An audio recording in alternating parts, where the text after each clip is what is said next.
حضرت علی رضی اللہ تعالیٰ عنہ منبر کے اوپر بیٹھے ہوئے ہیں، سوال کر دیا اپنی خطاب کے اندر، کیا فرماتے ہیں ای الافضل ابو بکر وہذا الرجل۔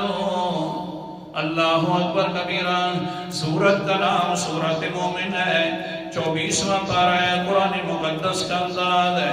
وہ جو ایک ساتھی تھا حضرت موسیٰ علیہ السلام کے اوپر ایمان لے کے آ گیا تھا، وقال رجل مؤمن من آل فرعون یکتم ایمانہ اتقتلون رجلا ان یقول ربی اللہ۔ آیت نمبر میرے سامنے 28 ہے، 24واں پارہ، سورت کا نام سورت مومن ہے۔ ایک مرد مومن بیٹھا ہوا تھا فرعون کی مجلس کے اندر، ہاں حال یہ تھا من آل فرعون، فرعون کی درباریوں میں سے اور فرعون کے آل اولاد میں سے تھا، انہی کے کنبے میں سے تھا، لیکن یکتم ایمانہ، پہلے اس نے ایمان چھپایا ہوا تھا۔ جب یہ مشورہ ہو رہا تھا کہ حضرت موسیٰ علیہ السلام کو قتل کر دیا جائے، نعوذ باللہ، تو سوچنے لگے یار پہلے چھپانے کی بات تھی، اب جب پیغمبر شہید ہو رہے ہیں تو ہمیں زندہ رہنے کی کیا ضرورت ہے؟ اب فوراً کہنے لگے ان یقول ربی اللہ۔ وہ ظالموں کس کو مارے ہو جس کا صرف قصور یہ ہے کہ میرا رب اللہ ہے؟ کوئی قتل کرنے کی بات نہیں ہوتی ہے، کس کو مار رہے ہو؟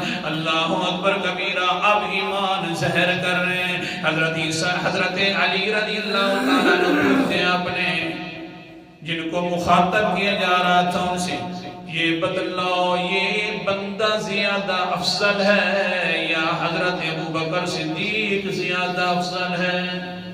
اس کا واقعہ پورے رکوع میں آتا ہے، بلکہ اللہ تعالیٰ نے اسی بندے کی وجہ سے پوری سورت کا نام سورت مومن رکھ لیا۔ یہ بتلاؤ یہ بندہ زیادہ اونچے درجے کا ایمان والا، عزت والا، یہ حضرت ابو بکر صدیق زیادہ عزت والے ہیں؟ سارے چپ ہو گئے، کیا کریں؟ ادھر سے ابو بکر صدیق ہے، بہت اونچی سے عزت والا ہے، ادھر بھی کوئی عزت کم نظر نہیں آ رہی، پوری سورت کا نام اللہ نے اس کے نام پر رکھ دیا ہے۔